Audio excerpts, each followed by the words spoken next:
The last thing on our agenda here as far as presentations, we did this last year, a panel discussion, and I think we liked what we heard last year, so we have different individuals here this year looking at different species and also different venues. So we got Mr. John Saunders that will talk about cattle.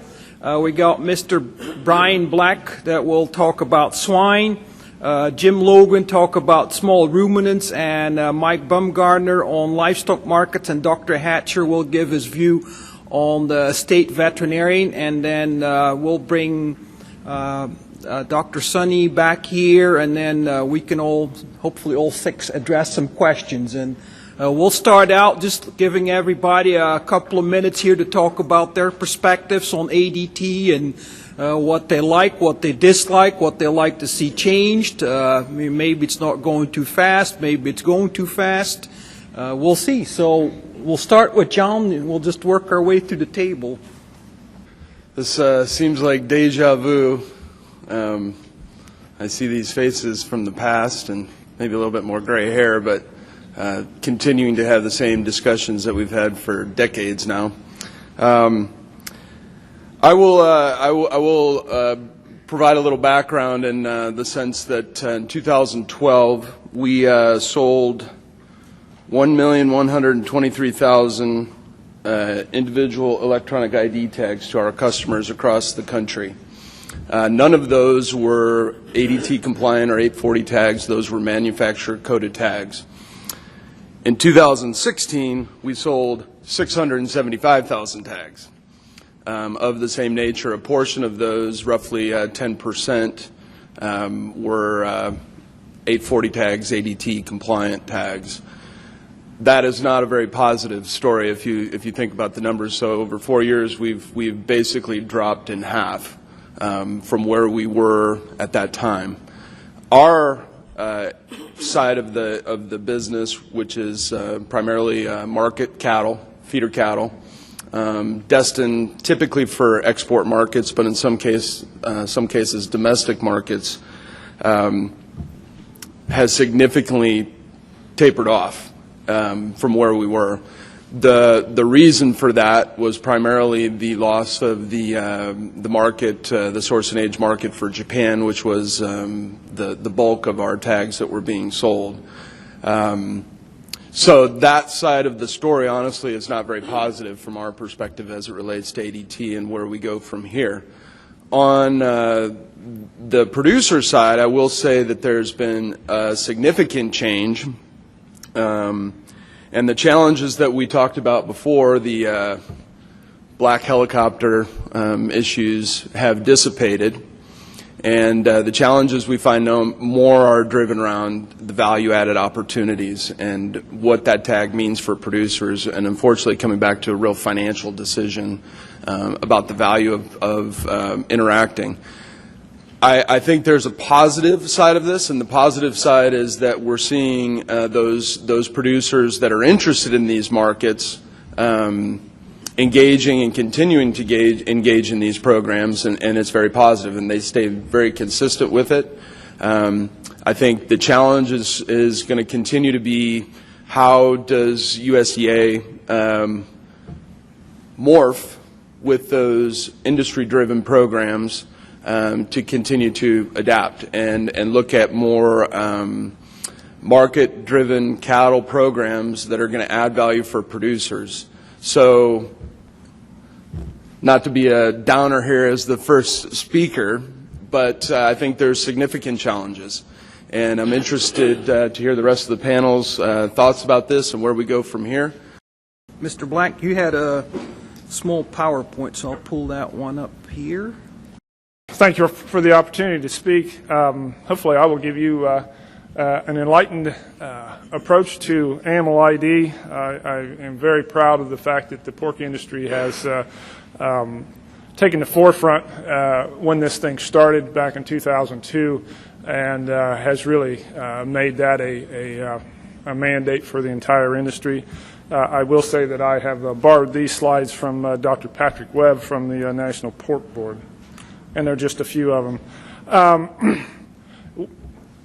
The pork industry actually was in the animal ID business back in the 70s when we were fighting pseudorabies eradication, so we were very familiar with having to keep records as well as animal identification, and so we learned early on ahead of the curve what we were going to need with this. I always put this glossary up. I was president of the National Pork Producers Council back in '08.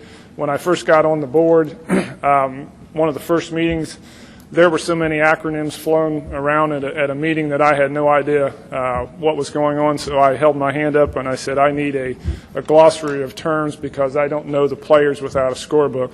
So these are some of the folks and associations that were involved from the initial back in 2002 when I'm very proud to say that this group recommended a national ID program, and it went down through those different organizations. Unfortunately, as it got further and further on, like in '05, I believe, it ended up being that USDA pulled the recommendation for a mandatory national ID program. I'm not going to go through every one of these slides, but basically the pork producers' approach is a three-step program. Number one was premise ID, and we found that education to our producer members got us about 80% compliance. The one nice thing with the pork industry is that we are very well aligned with the packing industry. They are a part of our organization in the fact that they have a seat on our NPPC board. They have a packer processor industry council that we consult with, and we're very fortunate in the fact that the packers made premise ID a requirement of sale, and so that took compliance from 80% up to 95%. And a lot of this stuff is old hat for you guys as far as what the code is. Fortunately for the pork industry, we can move individuals we can move groups of animals and have them in lots. So we have a premise ID on the farm, but instead of individually marking every animal, they go from farrowing to finishing as a group. So they would have the premise ID plus the group number as a part of that group ID. They move there on to the packing sector. So that's step one, or the first part. The second was improving traceability in our sow herd. And as you can see, in 2015, these particular companies made pork or make sows or breeding stock as a condition of sale that they have the premise ID individual tag. And so, again, we had 30% compliance with education once the packers mandated was a condition of sale, that we increased to 95%. So as you can see, that interaction between packer and producer, it's kind of like holding a stick over your head. That's how that kind of got done. The third step in this program was record keeping, and that is addressed in our pork quality assurance program. And right now, our key focus, and especially in Ohio, and I want to give a big shout out to Dr. Forsey, who's our state veterinarian and the leader of your organization. At the present time, every diagnostic submission that we submit to ODA must have a premise ID attached to it, and that has really helped at least our industry in the state of Ohio. We put together a PERS task force to where producers who have encountered that disease, or producers that have units, finisher barns, sow units within a particular area of the state, can go into this database and see where the hot spots are, where the movement is, and if their animals are safe to travel. So that has been a real asset to our organization. So in closing, our traceability going into the future, we heard our first speaker of the day yesterday morning talk about in China how they could go and take a piece of meat and hold it in front of a barcode and tell exactly where that piece of meat originated. I think that's the future for animal agriculture in our industry. The second prong of traceability obviously is foreign animal disease, and we are ultimately aware of how much we depend on trade, and if that would ever go away, how detrimental that would be to our both of any agricultural animal industry. So with that, I think I'll close. Well, thank you, Mr. Black. And we've always had the pork industry, pushing forward within the industry, and the last move that you made, the premises tag mandatory, basically to ship animals to slaughter, that got you to compliance. So now we'll take next species, and Dr. Logan, you're up. Thanks, Robert. Appreciate being here to represent the sheep industry and small ruminants. I'm not a goat specialist by any means, but I will have some comments regarding the goat industry. Last week I was in Washington, D.C.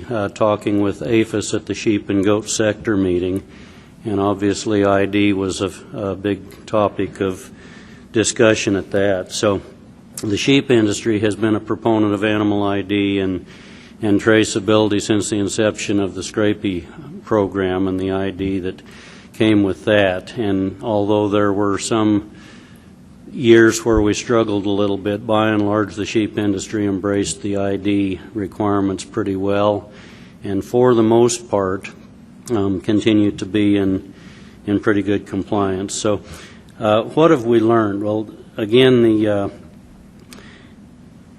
the sheep industry especially embracing the ID. The goat industry now is going to have to be brought into the Scrapie ID requirements and the program, and that's going to be a challenge, I think, getting goat owners to even be willing to apply a tag, as we've seen in a lot of places. So we're looking at ways of trying to gain compliance and acceptance within the goat industry. Where we've seen it the most in Wyoming actually has been in the exhibition sector, and you can't get people that are going to show a goat to put a tag in it very darned often. So that's going to be a challenge, especially with metal tags. So I'll get to metal tags here. Well, I guess it's my next bullet point.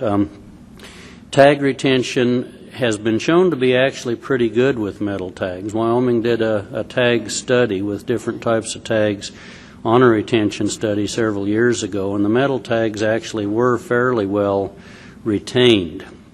But where they create a problem is in causing infection, and I've seen this both in sheep and in goats, so we have to worry a little bit about that. But probably the biggest issue with the metal tag in the sheep industry, especially in breeding animals that are going to be retained in a flock for a number of years and be shorn a number of times. There have actually been several shearer accidents where the shearing combs will catch a metal tag and it'll throw that clipper, break blades but throw clippers, and actually has hurt several shearers. One of them severely injured because of a comb that cut his wrist. And so those types of issues are very important to the sheep industry. And I realize I'm standing up here as a state veterinarian, but I'm again representing the sheep industry, and there is a difference of opinion on who should pay for metal tags, who should provide those, or who should pay for any tag for the sheep industry. And the sheep industry and the goat industry would much prefer to have plastic tags, again largely because of the safety issue in the sheep side, but because of fewer infection problems and also readability. When you're looking at a small metal tag as compared to a silver bright tag or a bangs vaccination tag in cattle, those little bitty scrapey tags can be very hard to read, and especially once they've been in the ear for a while and they've got a lot of lanolin and grease and dirt and everything else on them, they can be very hard to read. So the sheep and goat industries would certainly prefer to have the plastic tags. And I think that the National Assembly also agrees with that particular statement, but where the disagreement comes is who should be paying for that. And I may be wrong on this, but I believe I'm correct. And Sonny, correct me if I'm not, but I think that in the sheep side of things, in the Scrapie program, it's the program itself, the ESRC monies that have paid for those tags, and they haven't been being paid for from the ADT. So check me on that. Am I wrong, Boyd? I think this year, to make it to the end of the year, they have to take ADT. Okay. They were using one-time money that has gone away. Okay, appreciate that clarification.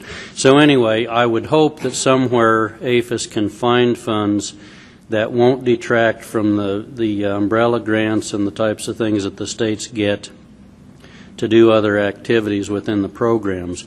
But the sheep and goat industries would certainly be better served with a plastic tag.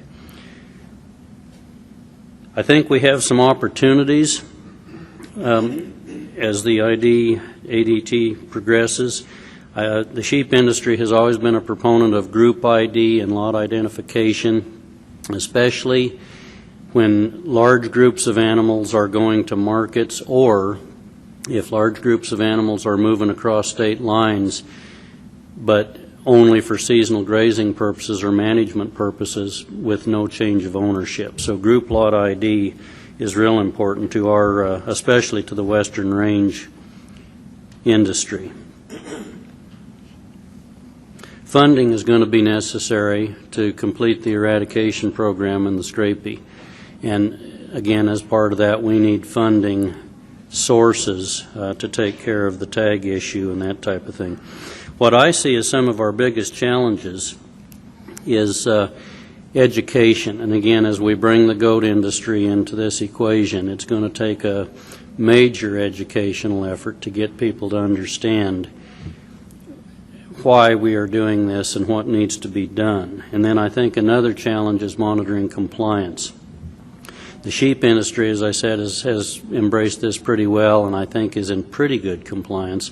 The goat industry, and I'll only speak from Wyoming, but I've also spoken to other state veterinarians that are having similar problems. The goat industry is not in good compliance at this point in time. Part of that in Wyoming is because we have brand inspection in sheep, and so the brand inspectors watch for those tags to make sure that they're in compliance with our animal health requirement before a change of ownership or a movement across state lines. But in goats, we don't have brand inspection, and so the ability to monitor or enforce compliance in that is considerably more difficult. One of the things that I see as a challenge, and a major challenge actually, with both the sheep and goat industry is sheep and goats that show up to an auction market with no tags. And we've tried to get owners to understand you need to have those animals identified before they get to the market. Well, a lot of people, and again, I'll pick on the goat people, they don't even understand the program to begin with, I don't think, very well. But they just either don't have the tags or they don't want to work the animals. Bottom line is that both of the sheep and goat species producers in some situations depend on the markets to put those tags in. Where that becomes a problem is when you have markets that don't want to be slowed down and don't want to have to deal with that. They don't want to have to put in either owner-provided tags from the program or serial tags from the program, or in a lot of market cases, they don't even want to put a slaughter-only tag in. So what the sheep and goat industry don't want to see happen is that markets are forced to do something, and as a result, if they're going to sell sheep and goats, as a result, the market might say, I'm just done selling sheep and goats. That really is going to force this whole issue underground to where sheep and goats will be changing ownership in the country without any ID, and then we're really hurting ourselves more than we're hurting ourselves. So I think we have to be very cognizant about that and figure out ways to work with the markets in order to keep them functioning to help our industries and to help the program. Thank you. Thank you, Dr. Logan. And next is Dr. Hatcher, who will give his perspective as state veterinarian. I'm sure you have a perspective, right? I do, yeah. Good morning. Is anybody having allergy problems besides me? Okay, that's what I figured. Dr. Logan gave me a cough drop so I could talk a little bit better. I'm going to go way back to 2007. 2007, I was animal ID coordinator at Tennessee before I was state veterinarian. And at that time, we were fortunate enough to have some tobacco money. You remember that back in so we convinced the commissioner, Dr. Claude Barton, who was instrumental in eradicating brucellosis from the United States, happened to be an advisor for me. We were lucky enough to get him after he left USDA. And we convinced our commissioner to spend between, $250,000 to $400,000 a year since 2007 is invested in animal identification. And we chose to concentrate on test-eligible cattle at livestock markets because we thought that was the best place to start. And so at that time we gave a lot more to the livestock markets to put in RFID tags than metal tags because we thought that was important that we try to push that new technology. So that's how it started. And we had about 40 livestock markets in the state at that time, and we had about 30 that participated. And since that time, we've added livestock veterinarians to the same program, and we're currently running about 5,000 to 6,000 tags a month are applied, and they submit that data, the tags that they put in, through to our traceability state-based database through a password-protected website. And so that's how far we've come. And during that time, NACE came and failed and died. I've still got the NACE zip-up folder. It's really good. That's handy. And they told us, I guess, to destroy all that stuff. I don't know why, but I've got the little toy animals on my desk too. But that's unfortunate, really, that it didn't come to pass, because by 2009 we were supposed to have what done? Everything done? Premise registration was, I forget what it was, huh? That was first and then followed with animal ID. Yeah. So in addition to that, we also added, we had an ag enhancement program with the rest of the tobacco money that went to farmers and ranchers through cost share for genetics and cattle handling facilities and so on and so forth, but they had to register their premise. And so we got huge participation because they got money from that as well. And since then, we've dropped that requirement since USDA backed off of that, but we've got a lot of premises registered within the state. And so fast forward to today, we participated, Tennessee did, in the ultra-high frequency project. Yeah, whatever the heck it is. And we had the unique circumstances is we had 3 major Holstein steer markets in Tennessee that were shipping steers all over the country. And part of the problem that they were encountering is a few states required that those Holstein steers be individually listed on a health certificate, even though it wasn't part of the ADT rule. And so there was some interest in those markets in participating, and we did that ultra-high frequency project, and we were fairly impressed with the results of that because the read rates were good. There were very few tags out of 20-some thousand that weren't read, and one of the livestock market owners has decided out of that project that they want to invest in more equipment and try to use for certain sales ultra-high frequency or low frequency tags for their market identifier. Now, that's when you know you've made it, when you get the livestock market to use that as an identifier. And that's what our biggest challenge is, what's going to push that. I mean, obviously, if USDA made it mandatory, that would be a big driver. But apparently that's not going to happen. So is it going to be enough for trade to cause that to occur? But for this particular market owner, they wanted to try it, and they've done that, and that's a big challenge. But out of that came another problem is some of those steers were sent up north. I won't name the state. And they weren't too happy with the ultra-high frequency tags because they couldn't read them. And so that caused a problem, and they turned down one of the health certificates, and the livestock market operator and livestock market vet got all riled up, so it was kind of a bad situation for a while. But the biggest challenge seems to be if we can somehow come up with a dual tag, low high frequency tag, and or dual scanners, that would really help. And to couple that with the other challenge of moving at the speed of commerce. So if we can get there, I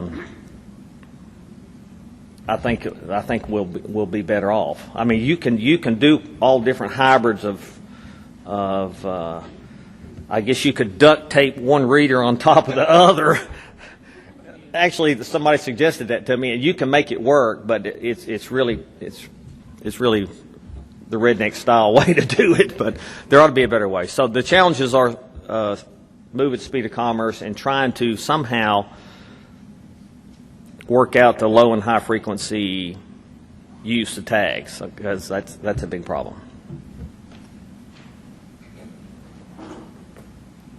Thank you, Dr. Hatcher, and I'm glad you said that, because about 7 years ago I talked to a tag company and said, we make high frequency. I said, can you make it work with low frequency tags as well, so I only need one reader? And he says, well, at that time, he said, well, why would you want that? We got the high frequency. Well, the I said, technology's there, right? It's there. It's just that, it's the question is who wants to implement it. So, but that compatibility question, that's been around for a long time. So, Mike Bumgarner from the livestock market. So maybe Mike has a couple more thoughts about that as well, technology and where to go. Yeah. Thank you, Robert. I'm not sure I'm going to need to add anything after the last two veterinarians. They kind of already stole my thunder. Not that anybody needed to know where the challenges were out there. Anyway, I'm Mike Bumgarner with United Producers. United Producers is a livestock marketing cooperative. We're based here out of Columbus, but we have facilities in 7 states. We operate 40 facilities throughout the Midwest. We also have a credit services division and a risk management division. We handle about 2.75 million head of livestock a year, and this is a big challenge for us in dealing with this. As you already heard, one of probably the biggest challenge is not allowing this to become a competitive advantage or disadvantage in the marketplace. Dealing with producers out here that have no idea what we're talking about. Ohio isn't any different than any other state. Our average cow herd's about 17, 18 cows. It is not a marketing decision based on value added. It's keeping the grass eaten and not having to mow it and getting them to do things. So we have a lot of challenges out there. I haven't been to this meeting in about 5 or 6 years. It's been exciting to hear what is going on out here. And as exciting as I get about what I'm hearing and all the advances that are being made, I have to go back to my office and deal with reality in what we have going on in the producers that we service out here. Over the last 15 years, we've been involved, or at least I have, either directly or indirectly, with this issue. When I came here, I thought the conversations might be a little different, but they're the same conversations we've had for the last decade. So even though you want to feel good about making advancements, are we really making advancements? And I challenge you that we're probably not. We are in the world of technology, but we're not in a lot of other areas. From an industry standpoint, we will adapt. Okay, that's the bottom line. If you're waiting for us to tell you we are going to do this on our own, 70, 80%, maybe 85% of the industry will do that. but there's going to be 10, 20, 30% of the industry that is not going to change unless they have to change. You know, and we're not even talking about probably the biggest threat from disease traceability, and that's our junior fair livestock shows. Those animals move throughout this country, and we have no idea what's going on. So, you know, I challenge us to figure out what are we trying to correct here? What is our goal? What's our end game? What's our objective? What is the problem we're trying to solve? You know, and I'm not saying anything that I don't think anybody else has thought of or knows about this whole issue. You know, animal disease traceability is an ID issue. This isn't about disease traceability. I hate to say that. You know, that's where if it is, we would not have a voluntary system if it's about disease traceability. Okay? And I know those things are being said and you know, in the background, but it's hard to say those out in front and in public. What is the issue or what is the problem we're trying to solve? As far as opportunities out there or challenges out there, you've already heard it. You know, animals coming to our facilities that aren't tagged. The movement, do we force it underground? Do you see this movement farmer to farmer? We're already seeing those things occur out there. You know, the other challenge we have, as I said, we operate in 7 states. We have to abide by several different rules. And that's not even talking about how we enforce it. Some enforce, some don't enforce. So when we talk to our employees and how we deal with this, I first have to remember where that employee's at. Is he in Illinois? Is he in Ohio? Is he in Michigan? Is he in Kentucky? You know, and then, you know, we just had a situation here recently. You know, we put the metal tags in, shipping those dairy feeders out of state. Well, the state they were going to didn't accept the metal tags. So we had to put a different tag into them. Okay, so a lot of challenges, a lot of things out there. Are there opportunities? We've all heard them. We know what they are. You know, if the issue is disease traceability, that is an opportunity to deal with that head on. Is it new markets? Obviously it is. Is it improved efficiencies with our producers? Those things are out there, but that is not going to get us to where we want to be as far as participation in these programs. So, with that, I will conclude and wait for questions. Or my Facebook account. Well, thank you, Mike. And if you're worried about arrows, I got a whole bunch of them sticking in my back, and I'm still standing. So, but you know, there's a couple of things that were brought up here amongst the group, and I'll let people ask questions here. I'll get you a chair in a minute so you can sit too. One of the things that I heard a couple of people mention here is about, you know, the funding aspect of it. We haven't really talked about that this morning, and you know, looking back at the Yoni's program we had, and USDA stopped the funding of that in 2012, that did have an impact because it was moving forward. More dairy producers were signing up, and then it just kind of plateaued, and now it's gone pretty much. So I'm looking here at the Scrapie program, and some of, you know, the pork industry went ahead and said, okay, as an industry, this is the way it's going to be. The beef cattle industry, you know, we're still, you know, expecting USDA to pay for the tags.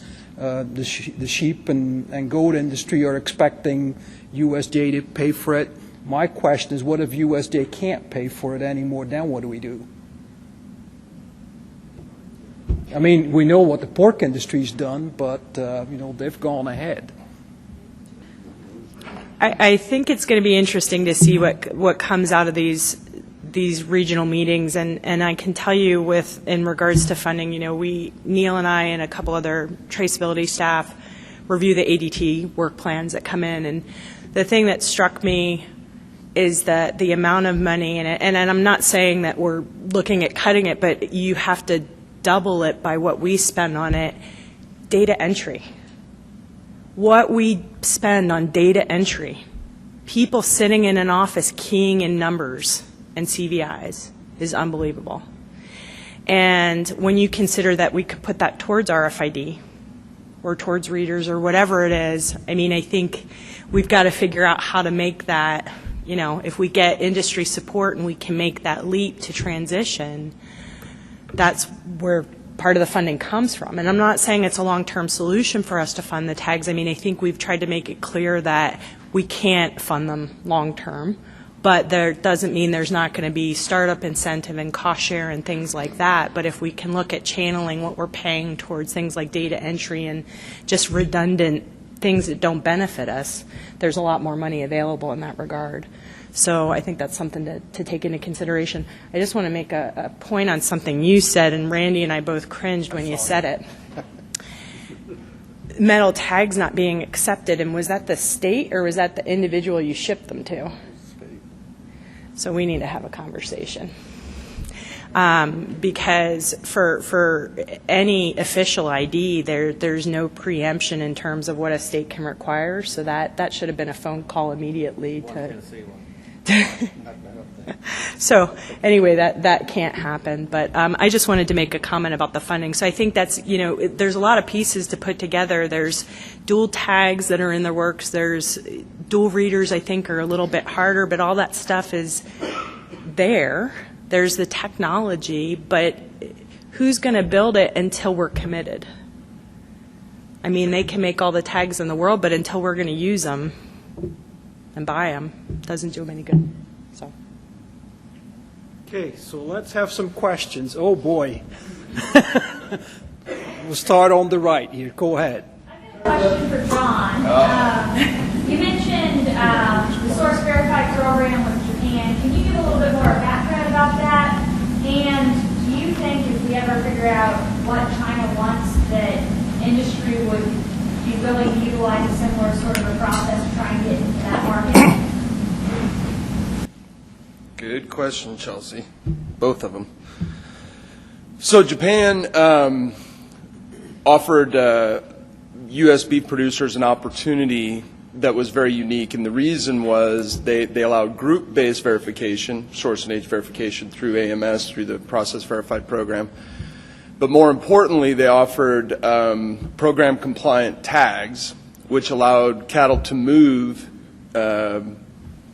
individually from location to location and not have full traceability. So the reason that it was so powerful for beef producers was they didn't have to know necessarily where they were going to market their cattle or when they were going to market them. And for buyers, it gave them an opportunity, as we saw in Missouri, Greg, an opportunity to commingle cattle, bring them into compliance, and then market those cattle. So it was a perfect environment for the beef industry in the U.S. to thrive. China, I believe, will offer a very similar opportunity to beef producers, enhanced by the fact that it's a much larger market. It's not as lucrative, but it's a great market. One positive, and I think this is kind of indicative of what's going on in the beef industry, and those of you that have seen it know it. Every single one of our major beef packing plants today is fully capable of reading low-frequency tags. So they invested in that technology. The problem is right now they're not reading any tags. There's no cattle coming through that have those components in place. So we built the infrastructure. It's there. We just don't have the animals. And I'm not proposing. I don't know. I'll go so far as to say I want mandatory identification. But I do believe there has to be a marriage between what our international markets are looking for and domestic markets and the disease portion of the equation. Next. A couple of things. I started a couple of pilot projects on UHF tags, anticipating we would eventually be able to take our cell phone and just, and read it on an app. So I think that's hopefully is where we're going, and it's probably not more than a year or two away. But and I know I talked to Dave. There's dual readers being processed now to read the combination RFID or UHF, either one. When I can control a situation, what I did was we have brucellosis mandatory OCD vaccinations in Utah. When I find an adult herd that is not nobody bank tested or vaccinated anything their whole life, and now they lose their grazing rights, and they need to move them to Idaho or to Wyoming or somewhere that requires pre-explosive, then I can adult vaccinate them on a case-by-case basis, which I do, and I make it mandatory to use UHF tags because they're commuted. I read them when they go out, and I read them when they come back. And so lately, I just provide them with the reader temporarily to use it. The problem is the software that goes with those readers. Right now, all I have is Fast EID from Fort Supplies. It's not a bad program, but it's kind of proprietary, and they stick it on devices like Mesa 2s and old Archers and things that we've been playing with and using, try to upgrade. Eventually, I just want to go to a tablet or a phone to be able to do that. So the other thing that I've done is I put them in a livestock auction, and that auction I put it in is not working too well. I'm going to move it south to where they have a whole bunch, and that the guy owns it wants it in there. So he's going to push to have it done, and then the vet, I contract the vet to run that. I'm going to train him on that. We're going to do that for a while just to see how that works. There's going to be herds that we control rather than move them interstate because, not everybody can read those. And I gave it to a rancher, a large rancher. He's got about 1,600 head. He's been tagging everything with it for the last year and a half. He's going to come back and let me know how things are going. We put one on his big chute. He also has handheld. He's got a Mesa, and he's been able to use spreadsheets and everything as he commutes those back and forth and controls them for getting color tags. They're bangled. I use some bangle tags or bangle tags. I guess they go either way. So I'm really starting UHF stuff just to see how it works. We're doing it on elk because our elk herds are static. They bring them in and they kill them, shoot them. So we're using the big scanners on those so that we don't have to blot everything all the time. So I got a lightweight UHF that goes into elk that's working pretty well. And so we're trying to do a couple elk herds to see how it's going to work. I've got a practitioner who won't do anything with RFID and anything anymore. He won't even take clients that won't use RFID because that's how he does everything. And I use him almost every day to show other practitioners how that's done. And then I use punitive methods. Whenever I get somebody who's screwing up on CDI and I can find them, right now I did what Keith did. I raised the price of books from $8 to $50. So now it costs $50 for 25 CDIs. And they charge $25 a piece for them anyway, and I was giving them to them at $8 a book. So I'm like, okay, they're going to be 50. And then if they're screwing up, I go and I talk to them about NCDI. I show them how to do it. I put it on our website. I got tutorials. And now they're starting onesie twosies going NCDI electronics, especially if they're not turning in their CDIs like they're supposed to. So I'm using a combination of incentives and punitive damage to try to work that. To motivate people, right? So that's kind of an overview of what we're trying to do. Are you refusing to sell paper books to people that are resistant violators?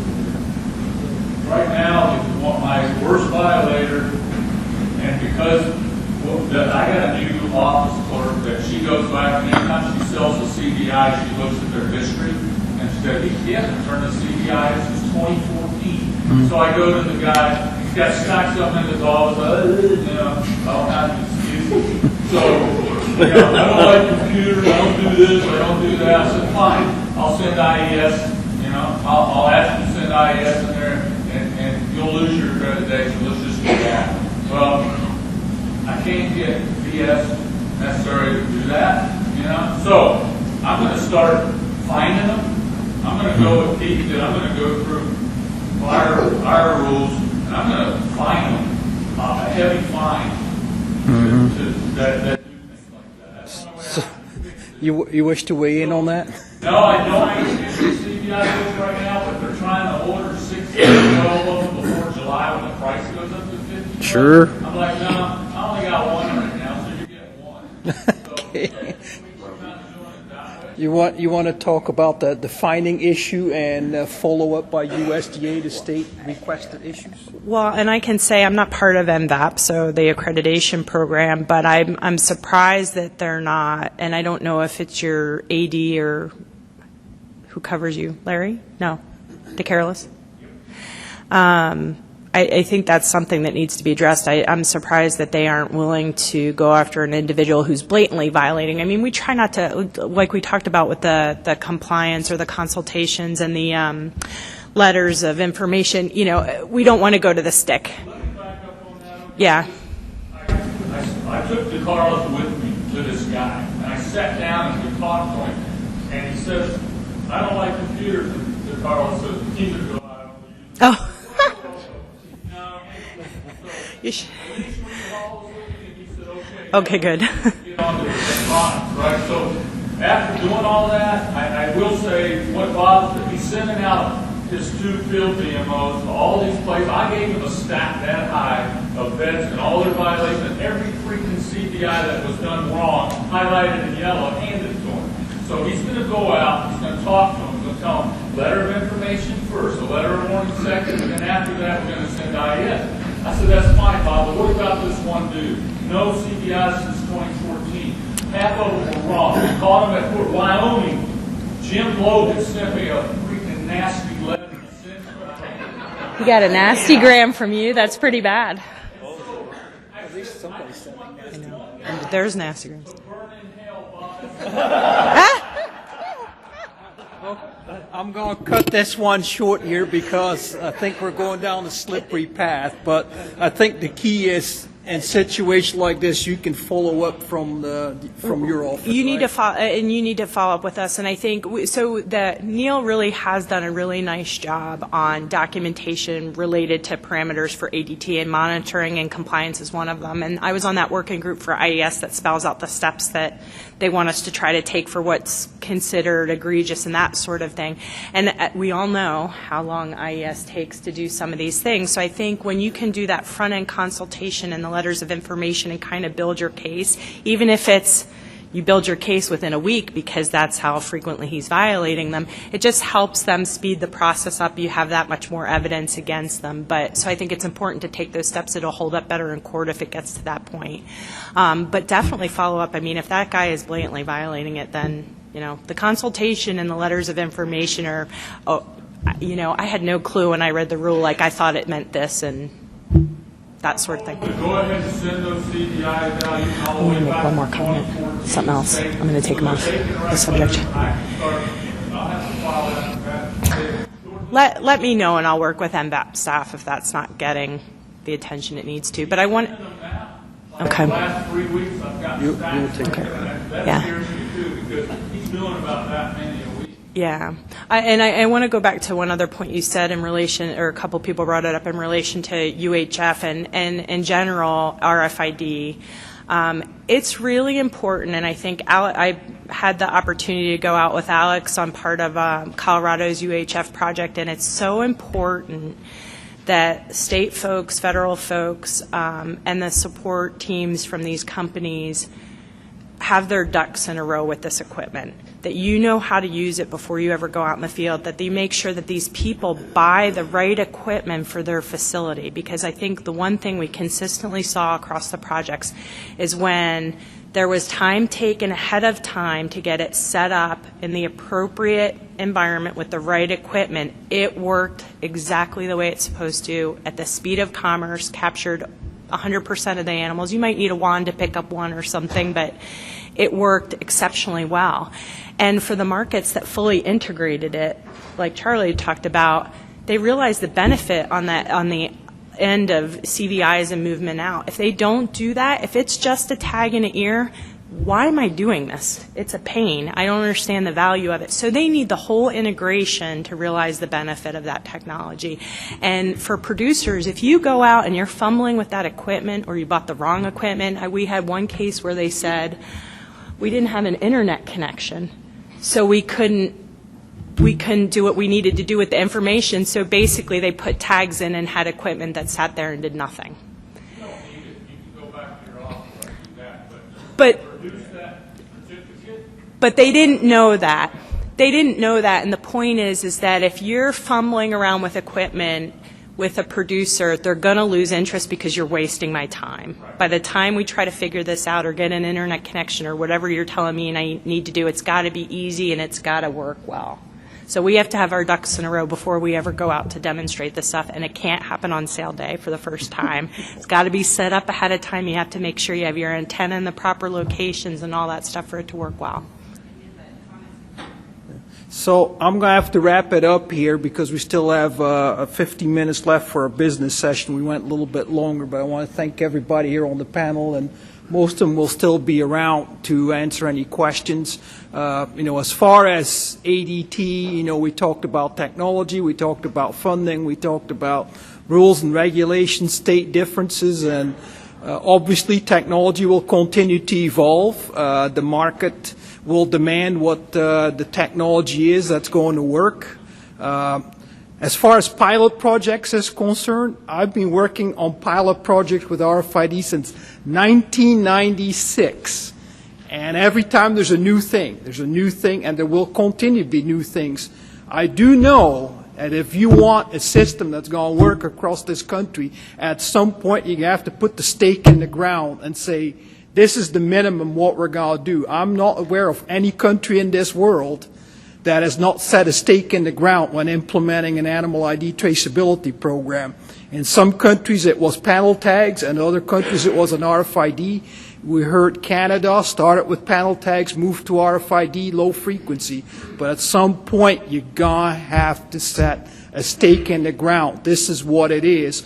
Otherwise you create tremendous confusion in the industry as to what do I need. And we can talk about all the modern things that may solve the problem, but you need to put the stake in the ground somewhere. So that's where I'm going to leave it, and we'll continue with our business session. Boyd, you want to come forward? Thank you very much, everyone, for your input.